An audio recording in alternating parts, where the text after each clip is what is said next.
Hello and welcome to this Deakin University alumni webinar focusing on the future of sport. Sam Johnston here from the Deakin Alumni Engagement Team. It's great to have you with us. This webinar is presented in conjunction with Deakin's India alumni chapters and with the support of our Deakin colleagues in India. I'd like to say a big thank you to everyone who's been involved in bringing this together. Today we're broadcasting from Australia, Dubai and India, and our webinar topic is the future of sport. To watch past webinar and seminar recordings, you can visit the webinar and resources page on the Alumni website. You can also visit our YouTube page, just search for Deakin Alumni. Today's webinar will be recorded and posted online and will be available in a few weeks, as we've got to put subtitles on and that kind of thing. Our presentation will run for about 40 minutes, followed by a Q&A session with our presenter, Campbell Jamieson.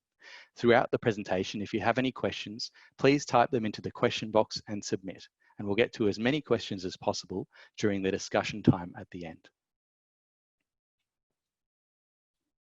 For those who've just joined the session, welcome to this Deakin Alumni webinar with presenter Campbell Jamieson, titled The Future of Sport.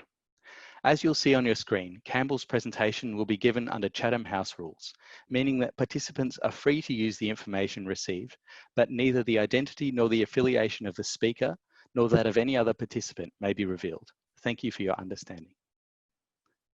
Before we hand over to Campbell, I'd like to introduce Deakin's Deputy Vice President Global and CEO South Asia, Ravneet Pava, who will speak briefly about Deakin's India alumni chapters and some excellent opportunities available to Deakin alumni in India and around the world.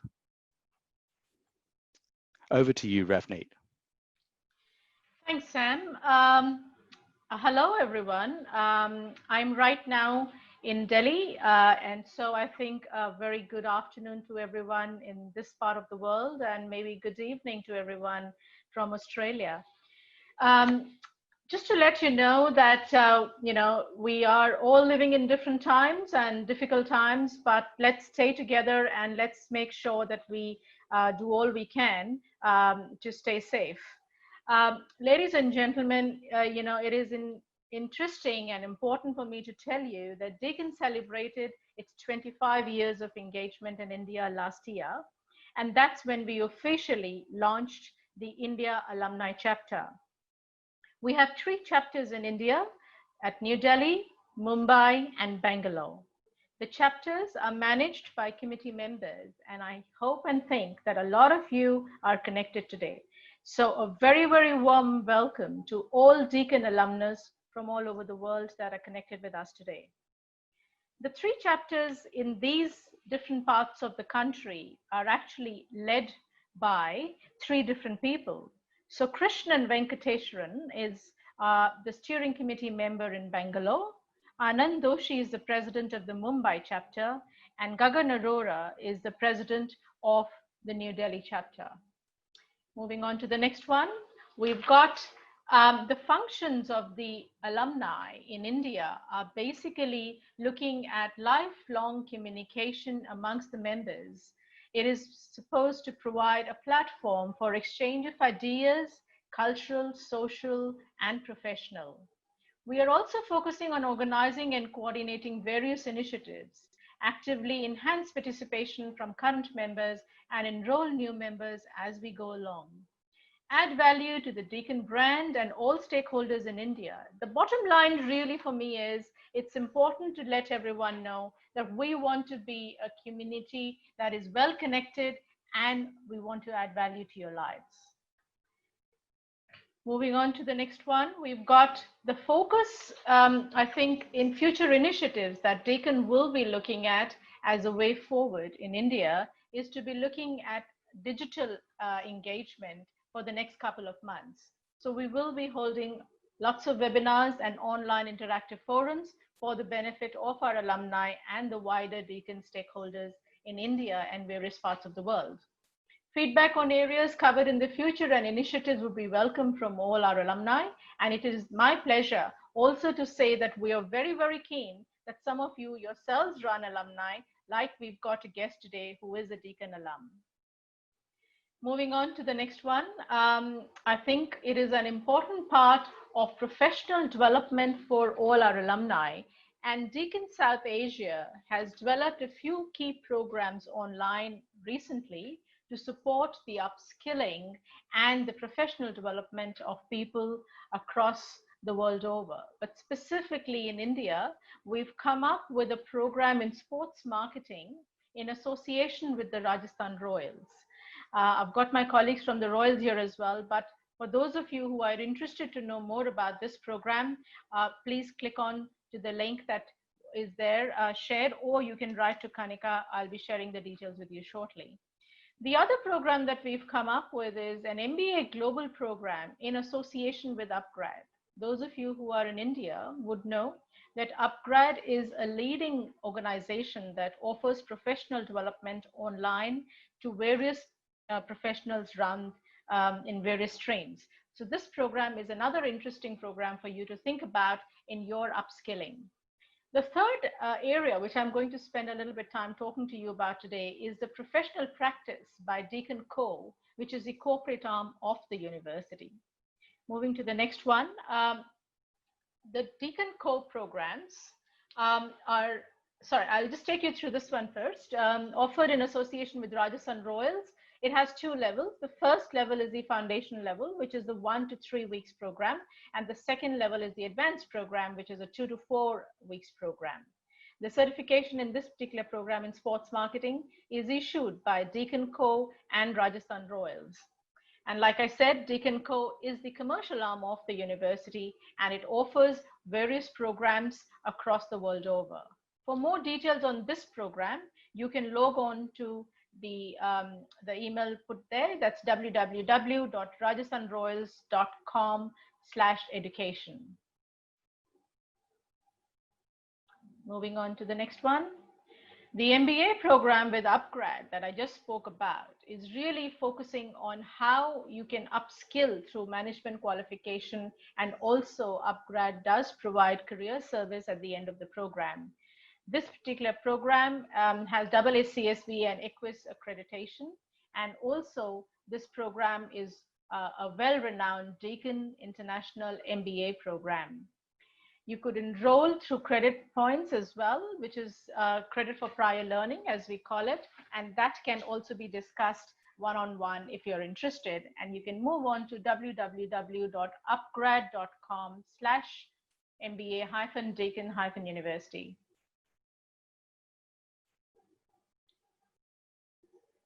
Okay, so now I'm going to talk a little bit, just a little bit about what this really means about the professional practice program that we have at Deakin University. Deakin's professional practice credential programs is a form of micro-credentialing assessment of professional attributions. Deakin's credentialing model, established in 2014, was the first skill capability assessment model and remains the pioneer in this field. The model was developed in response to the global workforce experiencing unprecedented change due to automation, economic instability, and emerging skills and capabilities. A suite of 22 skill sets in the capability framework, consistently aligned with the employability skills by recommendation by the OECD, has been developed in this form. Identified by multiple workforce analysis experts, such as McKinsey, World Economic Forum, KPMG, and so forth. An essential upskilling tool for individuals and organizations for transition in the changing work environment. Moving on to the next one. What does this really mean? So the professional practice credential suite has been broken down into 3 key parts. The first one being employability skills, which means what are the skills that in today's world and age a working professional must possess to be able to be known as a global manager. And for that, we've come up with credentials around the areas of critical thinking, digital literacy, global citizenship, innovation, problem solving, self-management, teamwork, and communication. Then what does it mean for you to be a leader?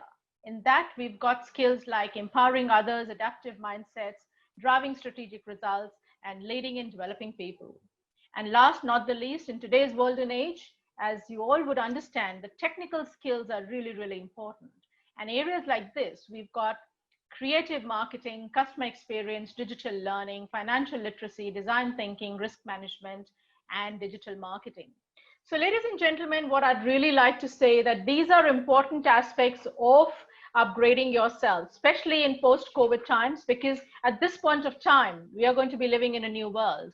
And I was listening to a report by the UN the other day where they said that if you are not skilled with all of these skills that I've talked about, you are going to find it very, very hard to continue to work in an ever-changing workforce. So you've got to upskill, you've got to reskill. And I think you could think about how you do that as Deakin offers these interesting programs. What are the benefits of this? I think to be moving on to the next one, the main idea to talk to you today is to ensure that you understand these upskilling is important for your future, provide recognized proof of your capabilities. It showcases your capabilities through the digital Deakin badging, and it boosts your confidence in your workplace and by your employer as you go on. And it helps you recognize your own talent and position across the workforce. And it creates a common language for all capabilities and capacities. So moving on to the last connection, which I'm going to talk to you about is if you need more connection and you need more important information on the micro-credentialing program of Deakin University, you are most welcome to attend a session at 11:30 a.m. on Wednesday, 14th May, which will be conducted specifically for the Deakin alumni. And we have a very special offer for the alumni in times which are as challenging as these. So ladies and gentlemen, for any more information on Deakin alum or a chapter or on the micro-credentialing chapter, please write to Kanika, my colleague, whose email is kanika.chauhan@deakin.edu.au. And I think this will be a good way to connect with the India office for all the services that we offer. All right, and it's now absolute pleasure for me to introduce our speaker of the day. It's really exciting for us to have our own alumnus, Campbell Jamieson, talk about the future of sport. What is going to happen to the sporting industry? He's going to talk a little bit about what does it mean in the future. Campbell is an international leader within the commercial business of the sports industry. Having commenced in career in Cricket Australia, Campbell then became the General Manager Commercial for the International Cricket Council, a position he held for over 20 years. Campbell has a proven track record of creating significant revenues and value due to his inclusive leadership style and ability to develop concepts and creative ideas from within his team. He established the ICC's commercial division in London in 1996. Then in 2001, established the ICC's commercial entity in Monaco and has been based in Dubai since 2005. Campbell has represented the ICC in negotiations of all major broadcasts, sponsoring and licensing rights since 1996, and was part of the senior management team. With this, he participated in all organizing committee for ICC major events between 1998 and 2020. He currently consults to the ICC, overseeing host allocation process for ICC events for the period of 2023 to 2031. He also consults to Cricket South Africa and other sporting federations on their commercial programs. Ladies and gentlemen, Campbell is a Deakin alum, having completed a Bachelor's of Commerce in Sports Management, and is a member of the Deakin University Business School Advisory Board. And now I'll hand you over to Campbell. Welcome and thank you for being with us, Campbell. Thank you, Ronette, for the kind introduction. Good morning, everyone, or afternoon or evening, wherever you may be. Let me just say it's a privilege and honour to be able to speak to you today and engage with you in relation to a topic that's dearly close to my heart in sport, in the topic of sport, which is hopefully close to the topic of your heart as well, top of your heart, sport. I hope you enjoy the next hour. There will be an opportunity to engage to ask questions and to debate points following my presentation. Enjoy, and I look forward to interacting with you over the course of the next hour. Next slide.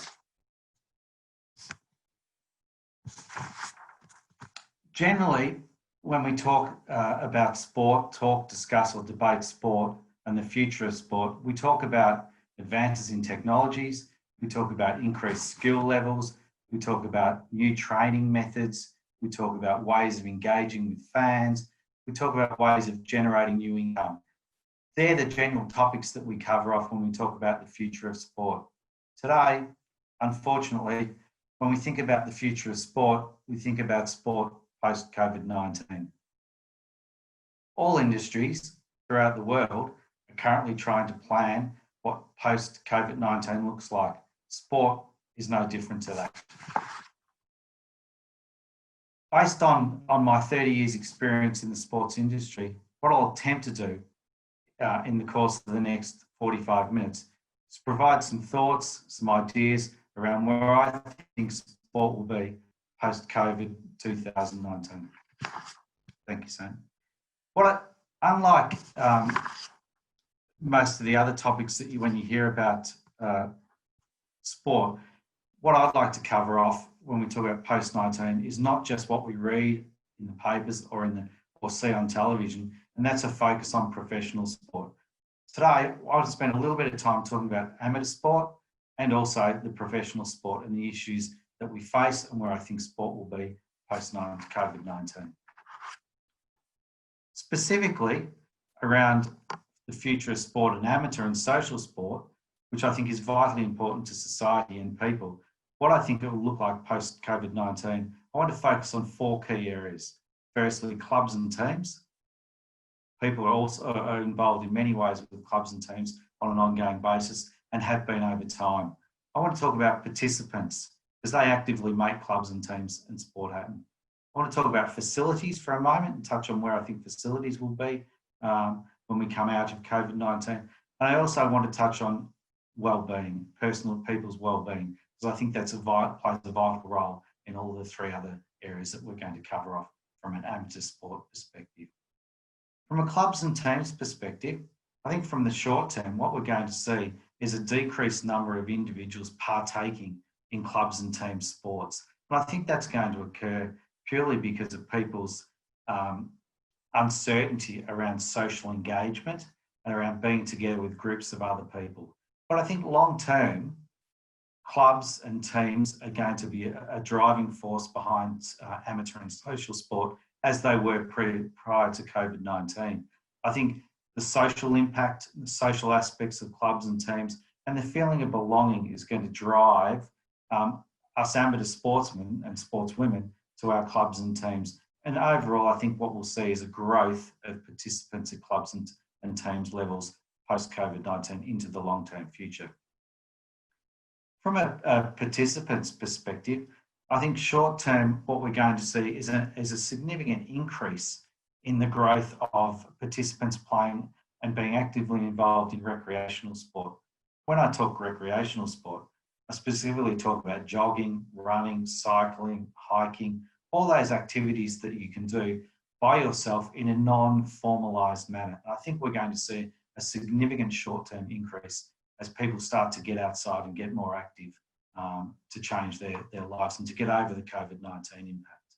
From a long-term perspective, I think that will continue to, the recreational side of sport will continue to grow. But I think what will also happen is that as people start to become more comfortable socialising together and wanting to be belonging to a club, there will also be a growth of participants in clubs and teams. From an amateur and social sporting facilities perspective, I think in the immediate short term, we're going to see a massive increase in the number of people on cycling tracks, a number of people in parks, running, jogging, cycling, and engaging with recreational type activities. Then from a more formalised perspective, I think infrastructure such as tennis courts, such as football stadiums, such as cricket facilities, I think what we're going to see is we're going to see local councils and teams and clubs having to modify those facilities to take into account the new, what will be the new norm post-COVID-19 from a social distancing perspective, from a changing rooms and facilities perspective. So I think we'll see some long-term impact on those that facilities and infrastructure from an amateur sporting perspective. And this, in effect, is all being driven by people's desire and well-being. So I think we're going to see over the course, in the short term and in the long term, people drive by people to want to be more healthy, to wanting to be more outdoors, and to wanting to be more active in their lives. Having been kept inside for anywhere between 6 and 8 weeks, the majority of people, they'll want to get out, they'll want to be active, they'll want a greater sense of well-being. The impact of that from an amateur sports perspective is very, very positive. I think that's great from social and health and well-being perspective. So I think from the future of sport, from amateur and social side of things, I think is very, very, very positive. Before we move on, I just wanted to look at professional sport. I have a couple of very, very short, quick questions that I'd like your specific feedback on, if I may. Sam, could I ask you to put those questions up? So I have two very, very short questions, which if we can get your instant feedback, that'd be much appreciated. I'll just read those questions out to you. When sports leagues resume behind closed doors, are you more or less likely to watch sport on television than you were before COVID-19? Just have a little think about that question.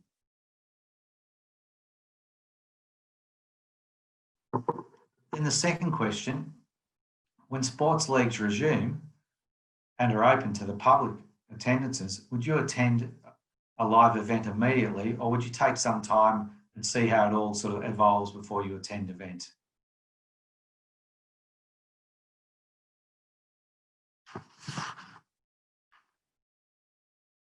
Thank you for your feedback on those questions.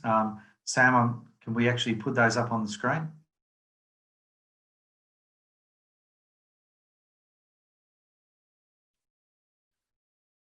So what this sort of indicates from our own little participants today is that 49% of people are more likely to watch sport on TV than they were prior sort of once sport actually gets back on air.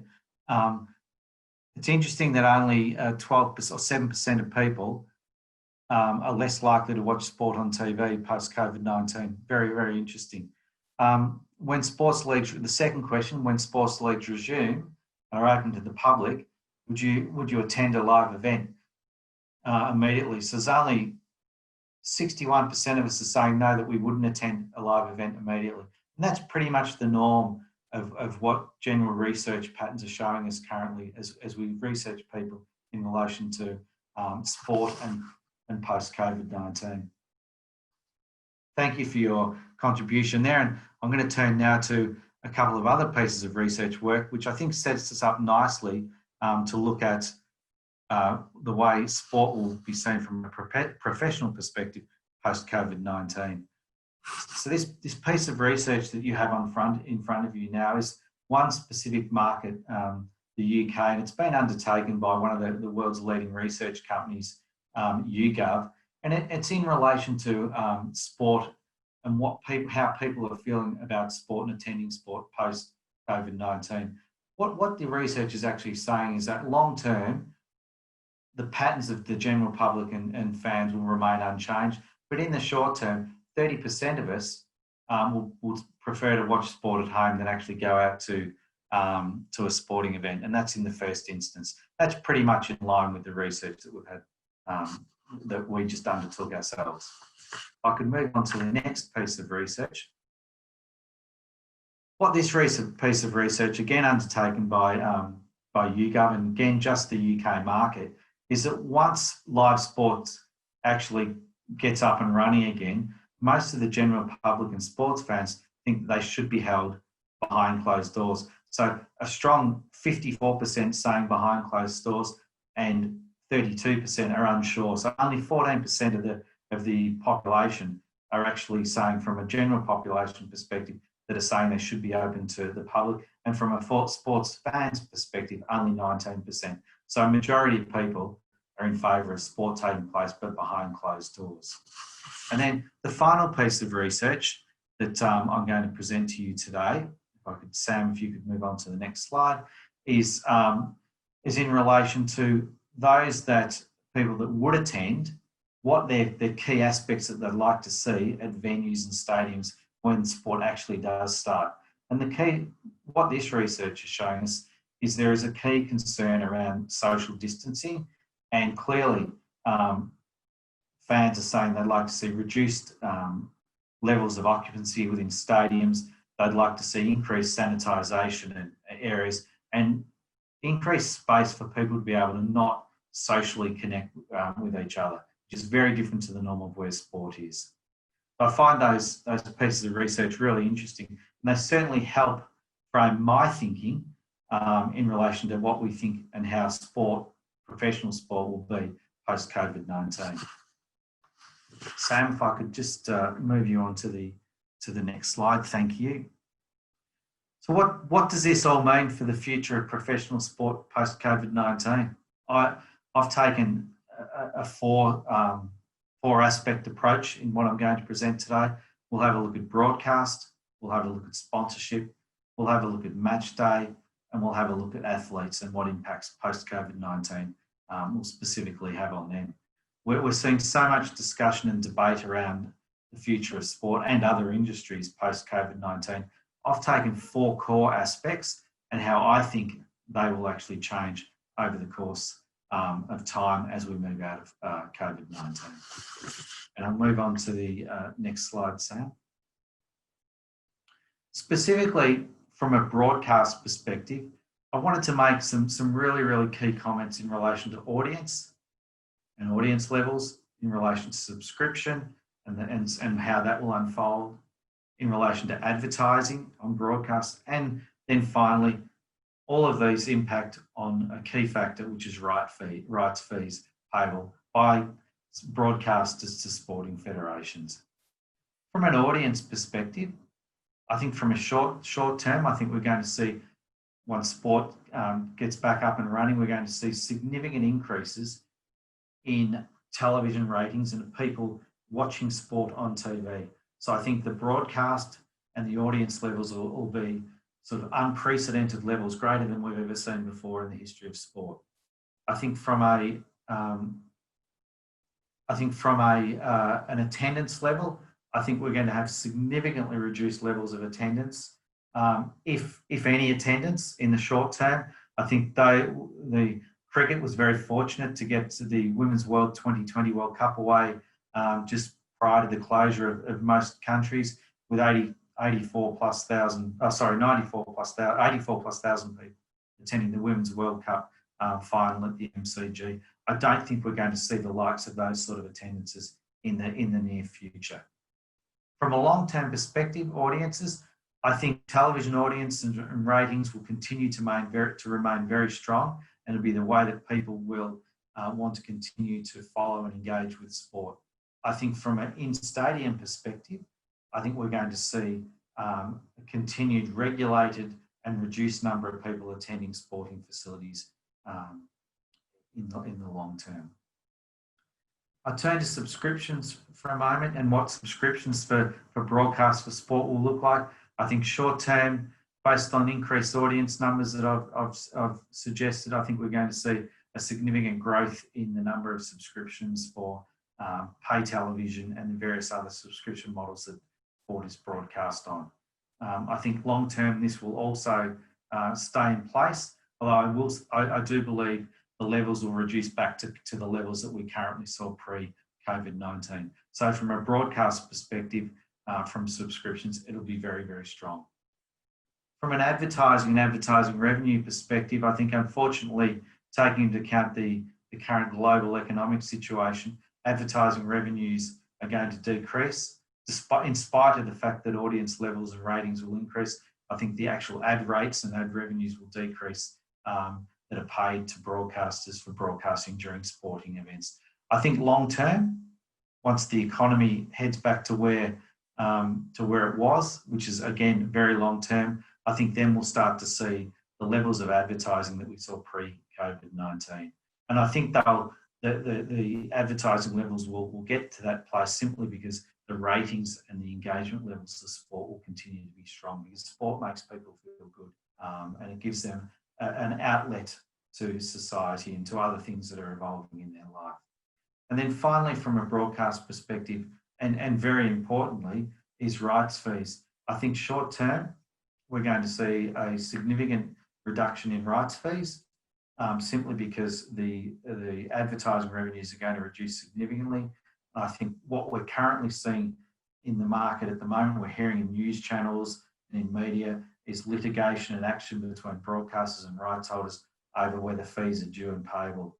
I think as we move forward into the long term, I think what you're going to see is that broadcasters and or rights holders are going to protect themselves against those very important income streams through insurances and various other methods of protecting their future incomes. I think post-COVID-19, rights fees for coming from broadcasters will start to stabilise and get back to the levels that we saw pre-COVID-19.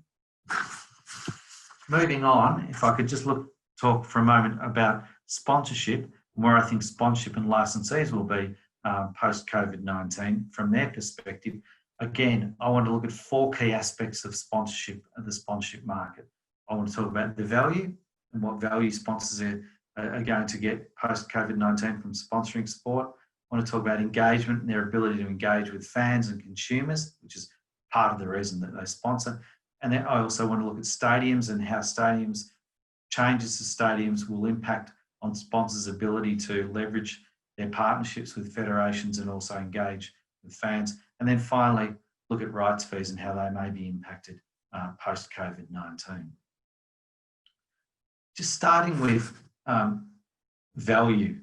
I think from a short-term perspective, I think the value that sponsors get will grow from a media perspective. So their ability to have their brand shown on broadcast as the reach of sport grows and people engage more on television with sport and we see the ratings increase, I think that will provide an increased media value to sponsors that are associated with sport. On the flip side, I think they're going to be challenged from an engagement perspective and also how they're able to engage with fans at stadiums and consumers and therefore drive value. So I think there's a balancing act between both the increase in media value and decrease in ability to engage and generate value from engagement. I think from a long-term perspective, I think sponsorships will get back to the levels that we saw pre-COVID-19. I think sport is plays such an important role in people's lives and brands wanting to connect with people that the values that brands will pay for premium sport will get back to where they were pre-COVID-19. From an engagement perspective, this is where sponsors are really going to have to think and work hard and differently to what they did pre-COVID-19. The reality is, within stadiums, there isn't going to be the ability in the short term to engage with fans. We're likely to see little or very limited number of fans in stadiums and therefore very little or limited number of ability for brands to engage with fans in stadiums. So therefore, what they're going to need to do is think of different ways to engage with fans through digitally, social media and various other formats of technology that are currently available and currently being utilised since in a far greater way since the beginning of COVID-19. I think long term, when we get back to fans in the stadiums, although they may be reduced, I think the coming out of COVID-19, brands will find different ways to engage with consumers and fans of sport, which will provide them the value that they need and continue to want to sponsor and pay rights fees for sport. Specifically from a stadium perspective, I think short term, I think there's going to be increased ability for sponsors to actually run activation programs, to set up activations and branding and opportunities within stadiums. And therefore, based on that'll in effect will have a significant impact on what sponsors do in relation to inside stadiums. I think long term, this will also be the case, but I do believe that that long term, the sponsors will come up with new ways of working with rights holders and venues and stadiums to create ability to run activations within stadiums to engage with fans. They will be different to what we've seen in the past. What they will be, I'm not sure, but they'll certainly find new ways of engaging with fans that enable us to work, and they'll work within the new norm post-COVID-19 within venues. Finally, and again, very important, the rights fees that are paid by sponsors and licensees to federations, to stadiums, to sports men and women throughout the world.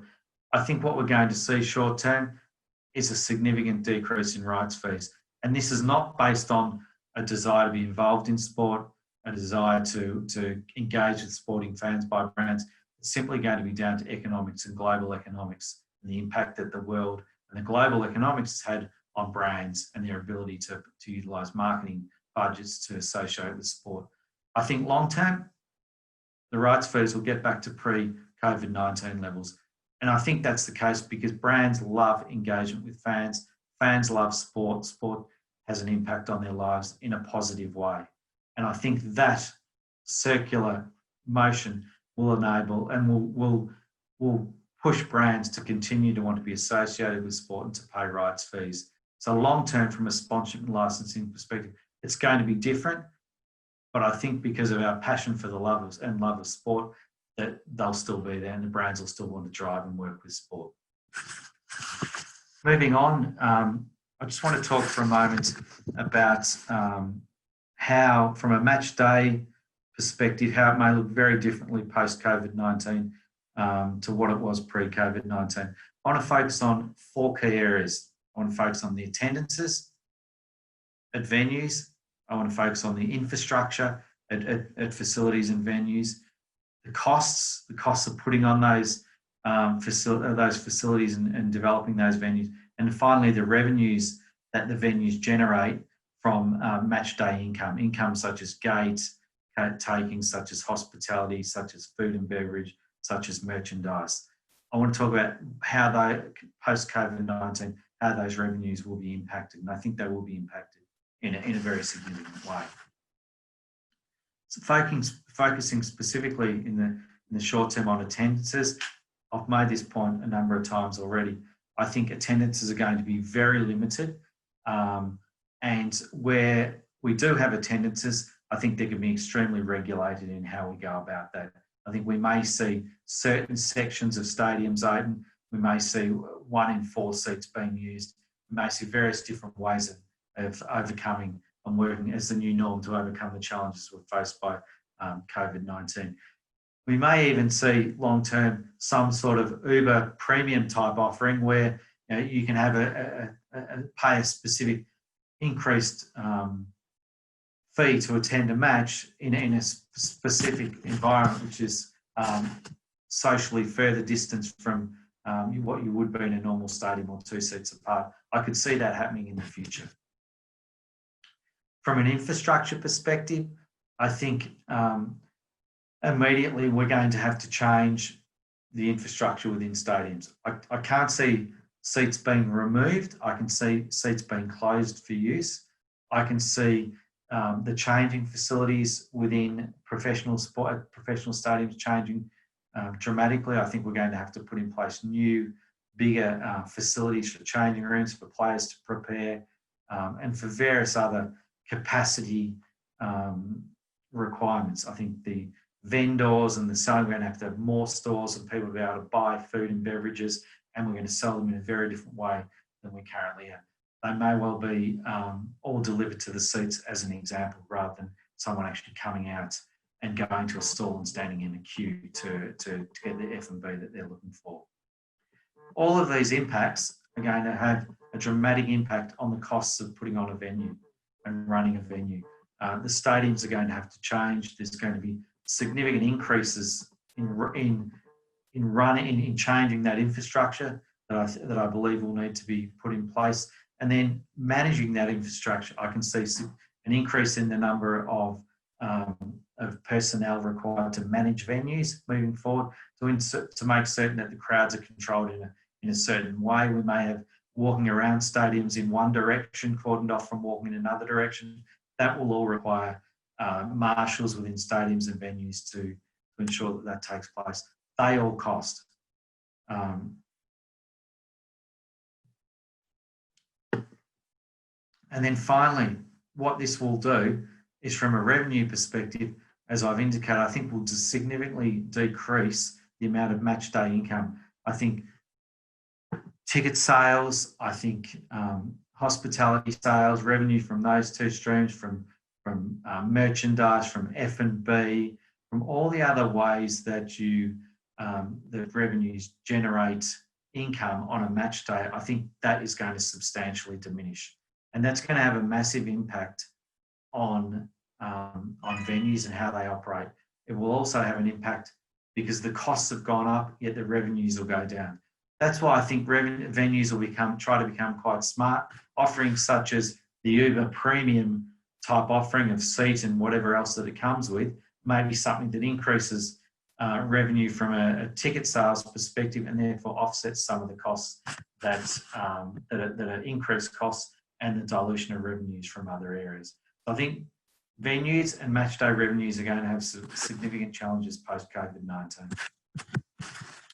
Moving on to the final area that I wanted to touch on in relation to the future of professional sport COVID-19 is from an athlete's perspective. We often forget about the athletes. We think about money, we think about audiences, we think about broadcasts, we think about stadiums. But without athletes, we don't actually have professional sport. And I think it's vitally important to think about what it might look like from their perspective post-COVID-19.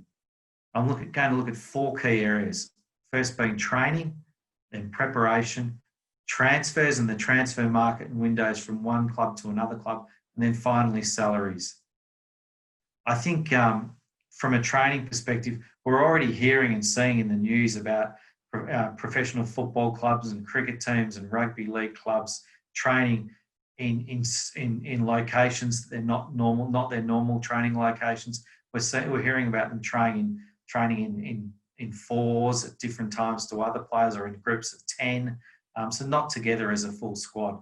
From a training perspective, I think immediately post-COVID-19, for the short term, we're going to see a lot more of that occur. We're at separate training bases, players training at separate times in small groups and numbers.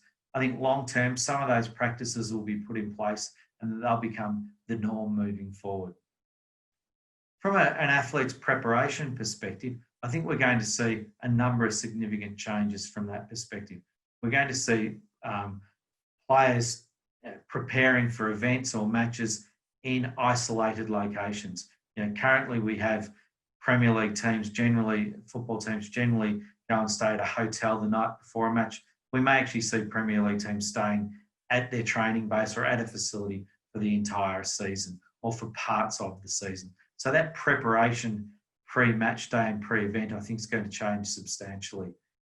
We've heard in the media, we've heard about the potential of when India tour Australia later this year, that the Indian team may well just go and base themselves in somewhere like Adelaide and be based there for 3 or 4 weeks pre the actual series commencing. So they can be based at a hotel, at the venue, very different to what's been in place historically. Finally, from a transfer perspective, I think what we're going to see is a reduced number of transfers from players from one team to another, whether that's in football, whether that's in cricket, or whether that's in rugby or any other professional sport. And I think this is going to be for 2 main reasons. Firstly, in relation to the cost of trading players. I think clubs are going to have significantly less money to be able to trade players. So therefore, the desire to actually trade players and pay big transfer fees is going to decrease significantly. And then secondly, from a player's perspective, I think players are going to become very comfortable in the environment and the team and club and structure that they're playing in, and will feel less comfortable moving to something new, something that's unknown and very different. So I think from a player's perspective, transfers are going to be less in the short term to what we've seen in the past. And then finally, the final point in relation to athletes, salaries. I mean, professional athletes have been paid significant salaries, and that's increased. They've increased significantly over the last 10 to 15 years. I actually think in the short term, we're going to see a reduction in salaries. We're hearing about it in the press. I think that's going to continue. I think salaries will be reduced substantially. Again, they'll still be very, very well paid athletes, but they'll be not as well paid as they currently are. I think that'll be the short term. I think long term it'll balance out salaries, but I don't think they'll be at the levels that they were pre-COVID-19 for quite some time, as I think clubs and leagues try to balance out and put revenues away for the long term, which we haven't seen happen of recent times. Then I just wanted to summarise, if we could move on to the next slide. I just wanted to summarise in a really short, succinct manner about my views about where sport is going to be post-COVID-19. And firstly, from a social and amateur perspective, again, I want to focus on that point. Social and amateur sport is so important for society, and it's so important for people's well-being. And I think it's not given its due credence in society and in life. I think from a short-term perspective, I think we're going to see a massive increase in social sport. You're going to see people out jogging, people out walking, cycling, skateboarding, roller skating, doing all the things that social sport does. And I think we're going to see an increased use of those recreational facilities to enable that to happen. And therefore, that'll all lead and be driven by people's well-being. People want to be healthier. They won't want to feel inhibited and unhealthy moving forward. So that'll be a massive lifestyle change and great for social sport. I think long-term, that's going to have a really positive impact on teams and clubs as people revert back to wanting to socialise, to wanting to belong to a team and club. I think from that perspective, social sport and amateur sport's going to grow significantly. I think we're going to have to see changed and modified facilities to overcome the challenges that COVID-19 will bring us once we get out of this. And I think we're going to see a massive increase in social and physical wellbeing. And that, in effect, will lead on to a decrease in people in hospitals using medical facilities and unwell. So that's all very, very positive from society's perspective. From a professional sport perspective, in summary, I think we'll see limited or no attendances at sporting events once COVID, the world, sporting world opens up again. I think we're going to see unprecedented levels of television ratings as people sit at home desperate for live content, desperate for something to cling on to, for their team to follow, to engage with, to see something that's live and real that impacts and makes them feel good about life. I think we'll see reduced revenues paid by broadcasters simply because the advertising revenues will decrease based on the status of the global economy. I think we're going to see short-term reduced salaries, not only to players, but also to administrators. From a long-term perspective, I think we're going to see regulated attendances. I think we'll no longer see the 80, 90,000 people. We'll no longer see stadiums at 100 plus attendance. I think attendance levels within stadiums and capacities will be reduced significantly. And then sport will have to live with that for the long term. I think long term we'll see good television ratings. I think those will remain strong for the long term as sport becomes part of people's lives. I think match day revenues, as I've mentioned, are going to decrease, and we're going to be venues and teams are going to be challenged about how they generate new forms of match day revenues. I think, and this is a point I haven't touched on yet, I think we're going to see the best practice administration, sports administration moving forward. I mean, we've heard about a number of major sporting bodies struggling financially, yet sport's not being played for 2 months. I mean, we're talking about $300+ million turnover businesses, and even some even greater, who are struggling to cope with 2 months without any sport. So I think what we're going to see from an administrative perspective moving forward is a far more conservative approach. We'll see far leaner professional sporting federations, and we'll see far more professionals in those sporting federations, and we'll see sporting federations put money away for this type of scenario if it ever occurs moving forward.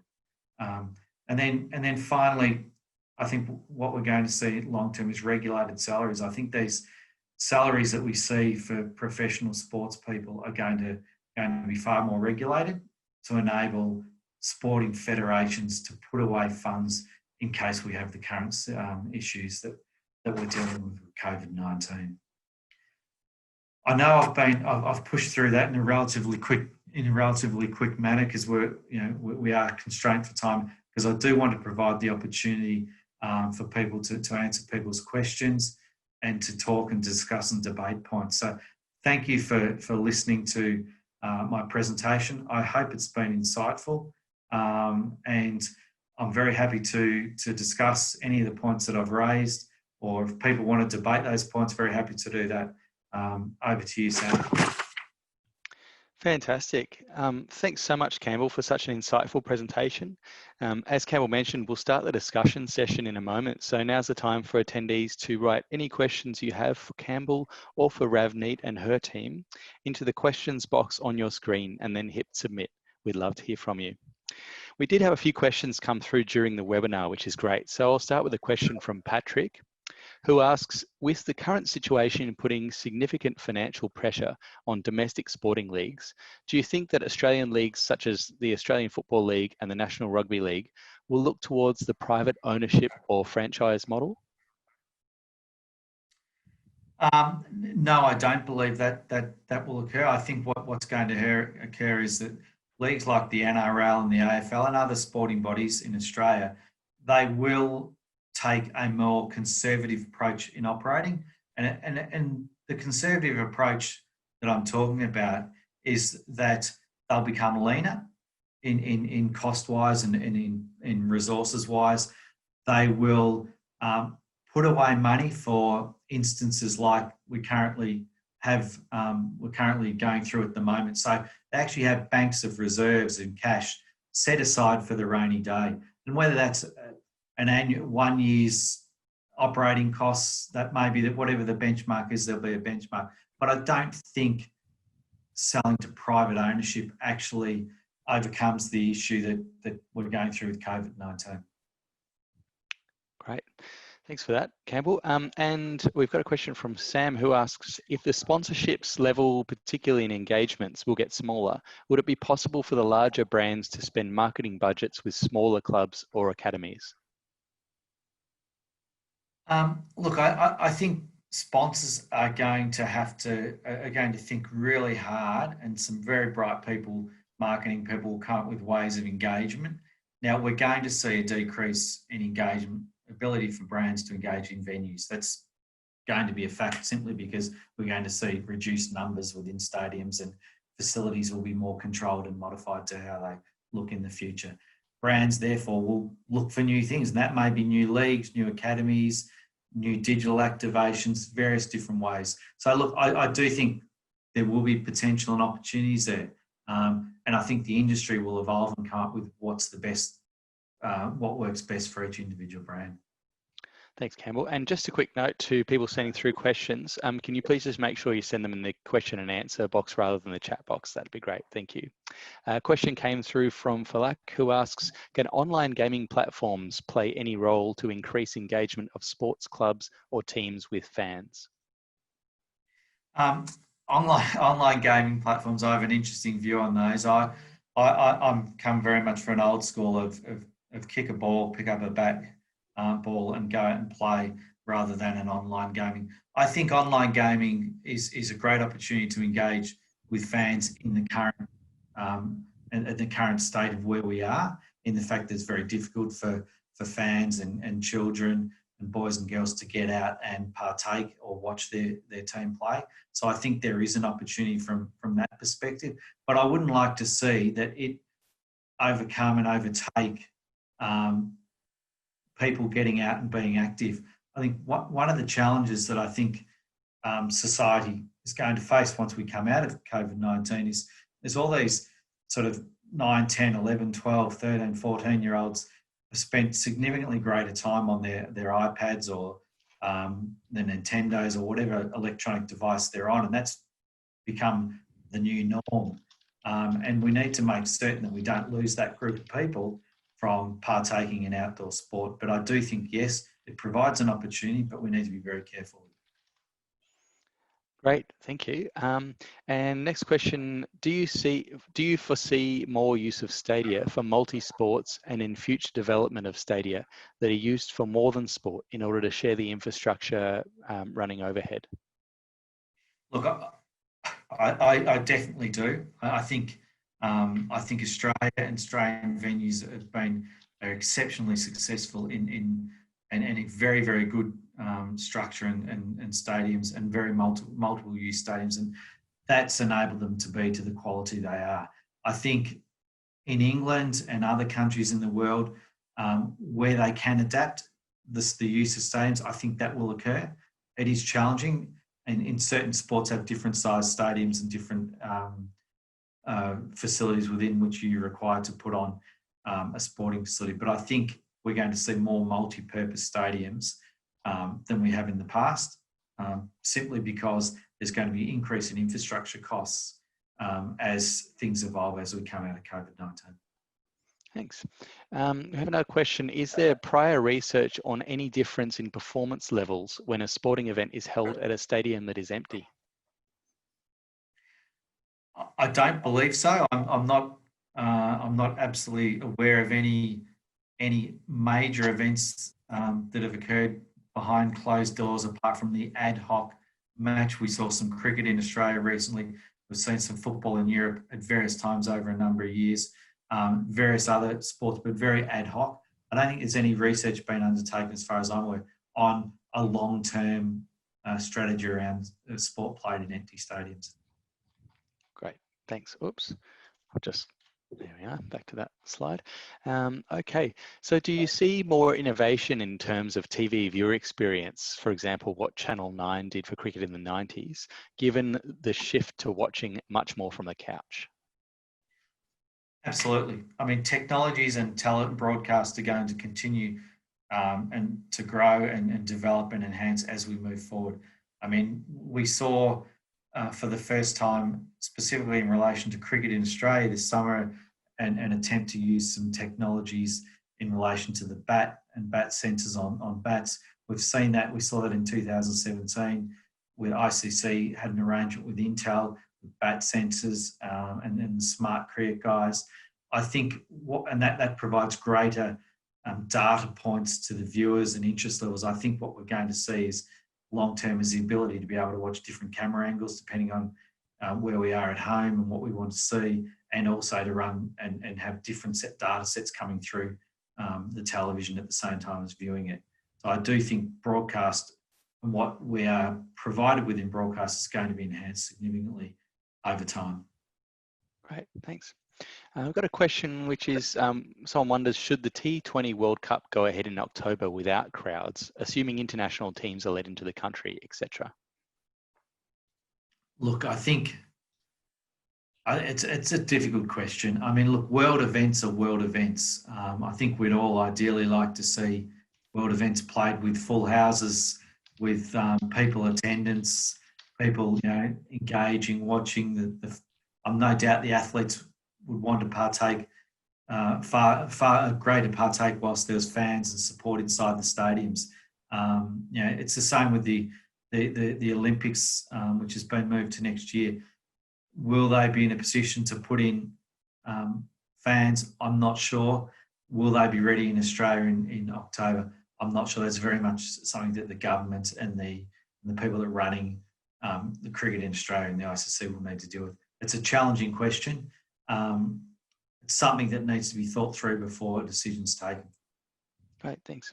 Got a few questions relating to amateur clubs now. First one from Joseph, who asks, do you see any standard becoming available for amateur teams to operate to give members confidence in hygiene, health practices, etc.? Oh, absolutely. I think what's going to happen as we come out of COVID-19, I think we're going to see standards, guidelines, rules and regulations put in place by governments, local governments and federal governments in various countries, which will be the required standards to which you actually are able to operate. Governments and regulatory authorities have standards in place for local cricket, football, at sporting clubs across various different facets of organisations, whether it's data, whether it's youth. And I think the issues that we're facing with COVID-19 will create a new standard and set of guidelines that governments will put together that will be the norm of operating moving forward. And following on from that one, a question from Brad, who asks, how do you see increased unemployment and reduction in household discretionary income affecting community and junior sport participation due to the costs for clubs, officials, etc.? I think, and that's a really, really good point. I would like to think that governments around the world see the benefit of amateur and social sport that it provides on society as a whole, whether that's from a social perspective, a mental health perspective, a physical health perspective, and the governments invest in sporting clubs, understanding that the benefits that it's providing society, and also from a government perspective, it reduces costs in that hopefully with all the increased levels of health and well-being, we have a decreased level of requirements on medical facilities and other types of treatments that the government's currently pay for. So I'm hopeful that governments see it in that light, and that's what they do moving forward. Thanks. A question from Hayley, who says, thanks, Campbell, great presentation. Regarding your comment on Uber premium areas at stadiums, how do you think this will impact on club reserved seat memberships, thinking Australian Football League club memberships, for example? I mean, look, I think football club reserved members areas are going to change. They have to change, and they'll change because there'll be new guidelines and regulations put in place by governments about how venues can operate. Now, whether football clubs have a premium membership area and a standard membership area with different tiers of operations is maybe something that's utilised from not only a membership perspective, from a public seating perspective as well. I think it's a discussion point that really needs to be sort of drawn out a little bit further, and people in venues need to think about how that may work, because there are people in society that will be prepared to pay a premium price for a premium facility within a stadium to see their teams play. I'm certain about that as we move forward, and there's an opportunity for federations to do that, and clubs and teams. Great. A couple of questions come through about kind of how all this will affect the workforce. So a specific question, hello panelists, is this the right time to pursue a career or degree programs in the sports area? Or would you wait until things come back to normal? So just interested to know your thoughts on that, Campbell. Look, I think the sporting industry is a fantastic industry to work in. It's a privilege to be involved in sport on a daily basis and to be paid an income and earn a living in the sporting industry. I think there will be immediately a reduced number of opportunities, slightly reduced, but I think overall, I think there'll be a reduced salaries to those paid in the industry, but I still believe it's a very good industry to be involved in. And they're very short-term, the points I'm making.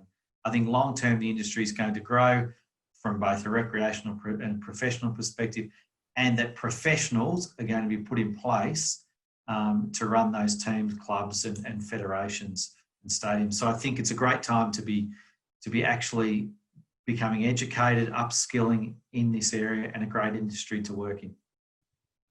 Right. Thank you very much. Now we've got a lot of questions coming through, which is great, and please keep them coming.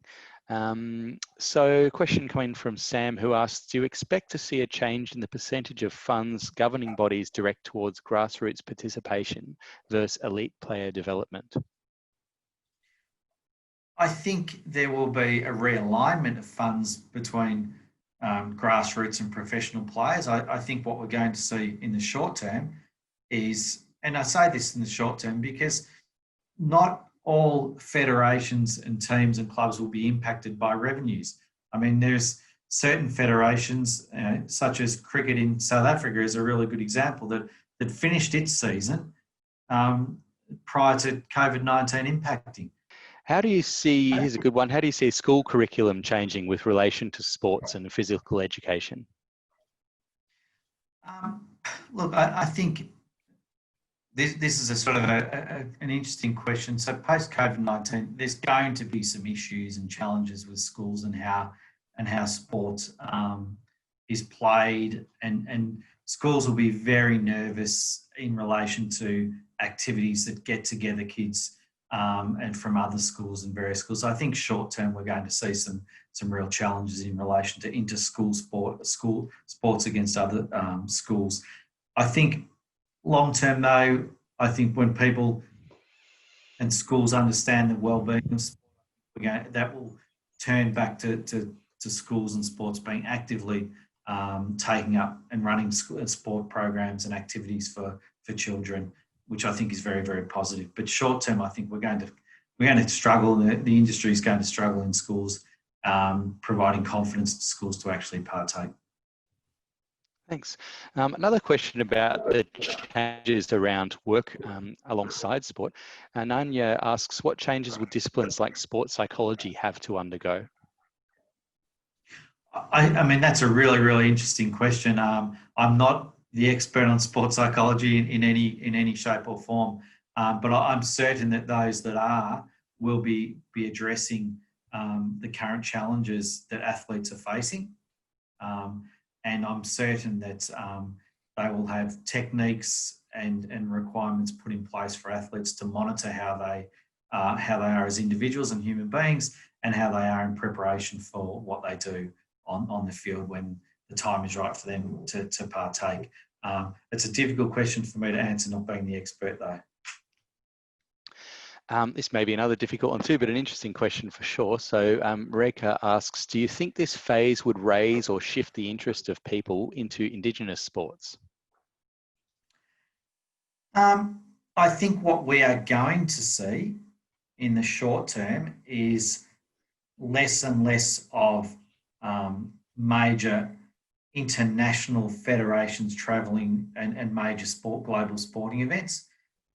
Whether that pushes individuals to play more Indigenous sport, I'm not sure. I don't know. I think some research needs to be undertaken in relation to people's thinking around that. It's a very, very good question that I'm not sure of the answer, and I think there's a great piece of work and study to be done on that by some of the leading academics in the sporting field.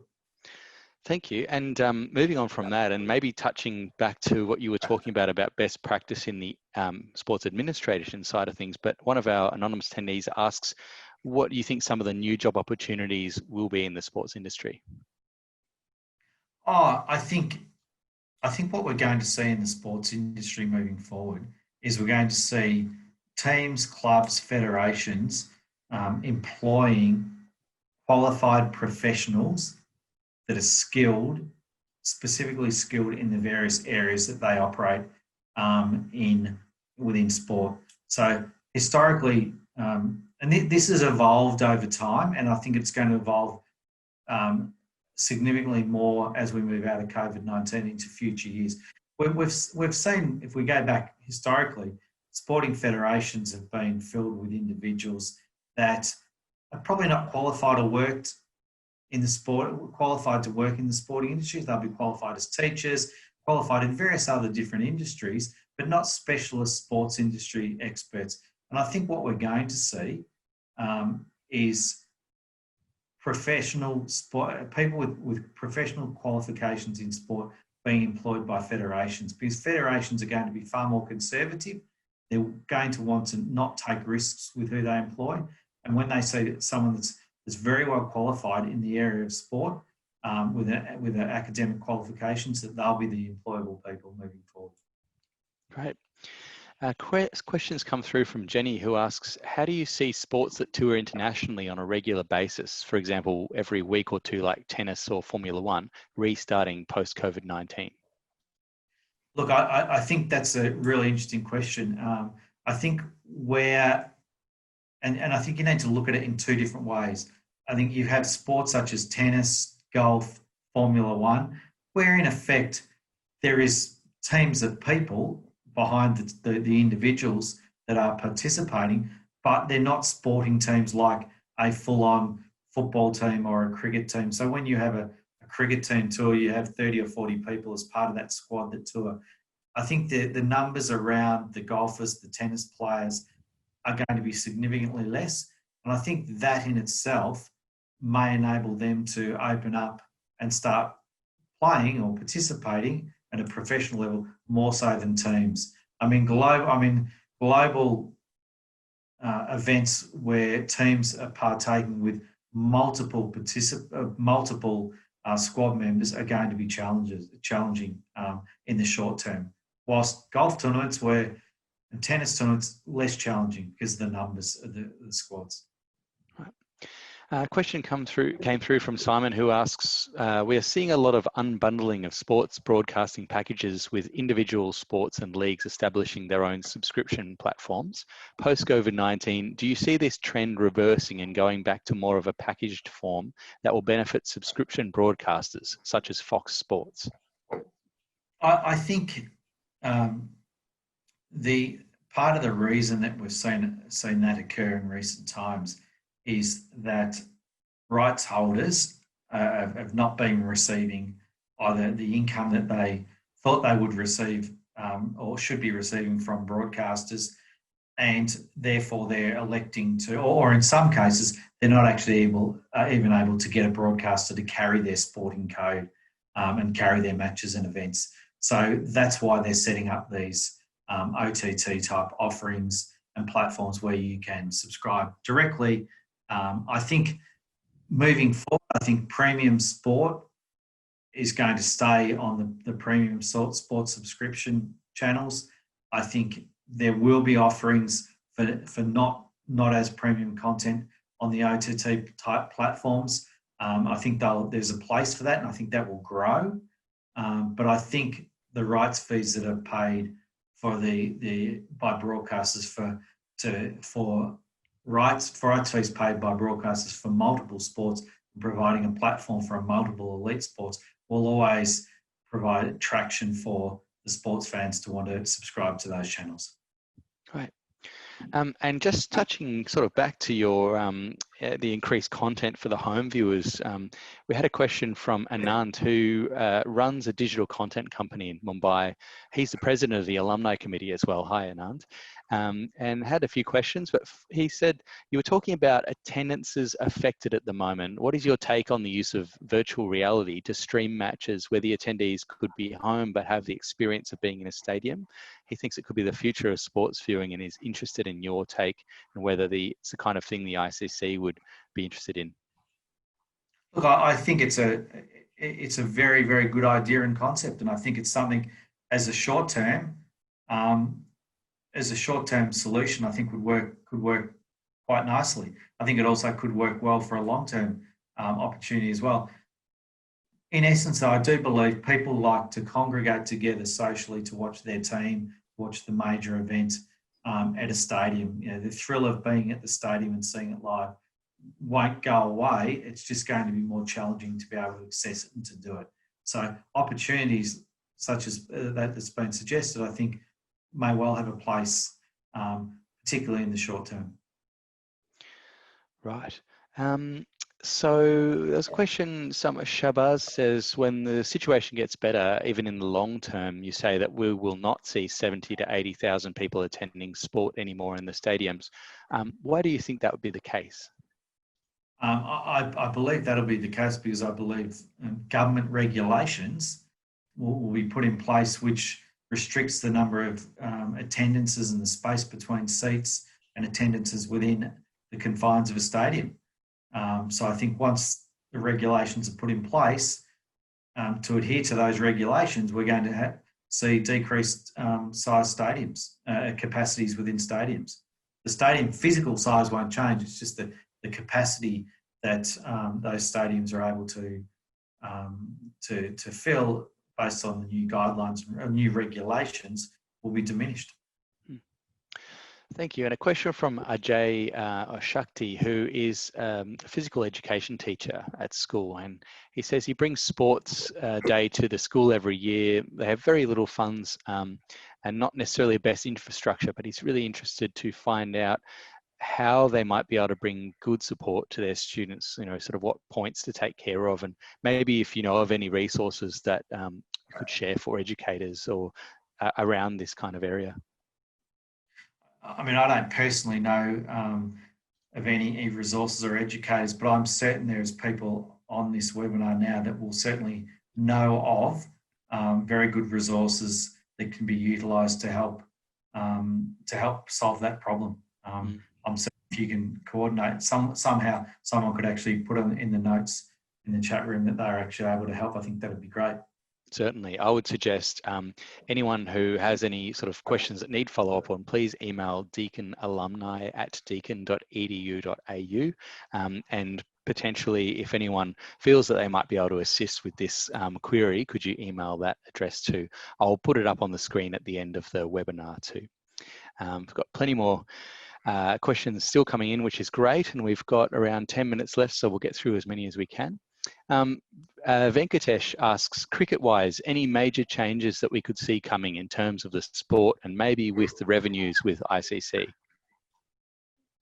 I won't touch on the point of revenues with ICC. I'll touch on the point of cricket as a sport. I think we're going to continue to see new technologies brought into the game moving forward. I think what ICC and the ICC board and cricket's done over the last 20 plus years has been fantastic. Cricket's often known as a conservative sport. I'm not quite sure why. When you think about it, cricket's gone from 5-day to 1 day to 20 to under lights to pink balls to test matches to technology for decision making. It's been in place for well over 15 years. I think cricket's been very, very advanced in that, and I think it will continue to do that. I actually think other sporting codes are far behind cricket from the use of technology overall and in decision making. So I sort of compliment cricket with what it's done, and I anticipate that will continue to grow as we move forward. Right, and Manjula asks, how important is crisis management in sports studies? I think crisis management is a key component of studies of sports. I think when I mentioned earlier about a conservative manner within which federations and rights holders and teams will operate moving forward, that conservative manner will include crisis management tools. I'm pretty sure that there's not that many federations and rights holders set up right now that actually had those in place prior to COVID-19. But I'm certain they're all thinking about them, or if not doing something about them now. And Jake asks, do you foresee mass rule changes to sports for safer, healthier practices to be ensured? And are sports returning whilst there are still live cases of COVID-19 sending the wrong messaging? So what was the first question again, Sam? Do you foresee mass changes of rules to sports, given, I suppose, issues with transmitting the COVID-19 and that kind of thing? Look, I think there will be some changes to sport in the way they're played. What those rule changes, I'm not certain. I've seen some rule guidelines already set out from golf and the R&A in relation to playing of golf, and in a lot of countries, golf has reopened as a social sport, and there's rule changes that have come into place in relation to golf, such as the non-movement of flags and various other rule changes. I anticipate that all codes will be putting in place a set of rules and guidelines that may well change the way sport is played at certain levels moving forward. And how do you think sports that have maybe struggled before to get airtime or sponsorship, this person suggests potentially basketball, baseball and some women's sports, might survive during this period? Do you think they should see it as an opportunity, or do you think it's going to be a struggle? I think they should see it as an opportunity, as people want to go back to that point of well-being. As people want to be more active and healthy for their own personal well-being, I think there's the opportunity for all the different sporting codes to do their best to have people gravitate to them as codes. From from an ability to broadcast and to generate revenues, I mean, what we've seen in recent times is the cost of broadcasting sport has just gone down dramatically to the point where amateur local sporting federations can now live stream their sport on Facebook and various other platforms. I think those platforms will continue to grow, and the ability to broadcast those sort of sports will continue to grow, and I think that's great. So I do think there's that opportunity for local sporting teams and federations to continue to grow and from a reach and a broadcast perspective. And I know we touched on it a little earlier, but there have been quite a few questions come through touching on this point, wanting maybe a little bit more information just around the way esports might kind of come into occupy some of the space that traditional sports have. A question from Shiv, who asks, would you be able to share some insight about the growing relevance of esports, especially considering the given circumstances which have greatly affected outdoor sports? Look, I mean, as I indicated earlier, I think esports are, it's you know, in the current environment where people are unable to get out and partake in formalised sport, and in some cases even recreational sport. Some countries have complete lockdowns, and you know, where children, adults are able to partake in esports that are properly formulated, regulated esports. That's better than not partaking in sport at all. You know, people learn rules and regulations playing esports. That's a reality and a fact. As long as they're regulated in the proper manner and they're utilising the normal rules of sport, I think that's a good positive move. And if that's the only tool that we currently have to enable to continue to allow children and people to engage with the sport, it's got to be positive. Thanks, Campbell. We're rapidly running out of time, so I'll just ask one more question, and then I've got a few alumni slides to get through as well. But we've had a question from someone who asked, do you see the longer formats of the game, like Test cricket, going extinct in the future with reduced attention spans? Look, I think Test cricket has a place. It's a particular, code of it's a particular format of the game of cricket. Just like marathons in athletics has a place. I don't think we're going to see a reduction in distance of marathons or in form or in lengths of Test cricket. We may see a slight tweak in the hours of play, but I don't think the long format of the game is going to go away. I think the players, from what I understand, the players still strive to be the best in that format more so than any other format, and I think that in itself speaks volumes for the game of Test cricket. The challenge that we all read and hear about is, well, there's people aren't watching, aren't turning up, aren't going to the stadiums as much as they used to in relation to Test cricket. Some of that's correct, not all of it, and because the reality is we don't all have 5 days and 8 hours in 5 days in a row to sit down and either watch it on TV or turn up to a stadium. But my understanding is the interest levels in Test cricket are as strong as ever. It's just consumed in a very, very different manner than it was 30, 40, 50 years ago. Great. Thanks, Campbell. And that seems like a really nice place to finish, talking about the future of sport with one of the very traditional forms of the game, which I'm sure many of us are very glad to hear will be continuing.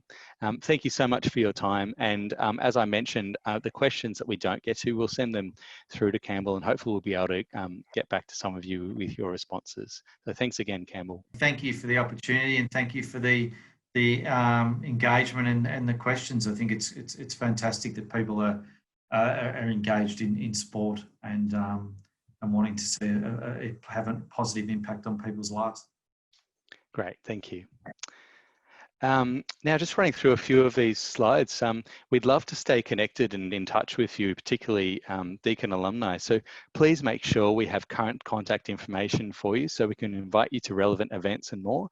And your postal address will allow us to invite you to those relevant events to where you're living. You can also follow us on LinkedIn and Facebook and check out our YouTube channel for webinar recordings and other great content. Also, a reminder that Deakin alumni and their direct families are eligible for 15% off postgraduate course fees. You can find more information about this great offer at the Deakin alumni website. Deakin is dedicated to supporting our students who have been affected by the global COVID-19 pandemic. The Student Emergency Assistance Fund distributes emergency grants of up to $500 to students experiencing financial distress. If you're in a position to do so, please consider contributing to this fund. Every dollar you give provides relief, with 100% of your gift going directly to this vital support program. You can submit any feedback about today's webinar to deaconalumni@deakin.edu.au, and that's the email address as well to send us any other questions or any information you'd like to share with us. Once again, thanks to our presenter, Campbell Jamieson, thanks to Ravneet Pava, and thanks to you for participating in this webinar. Have a great day.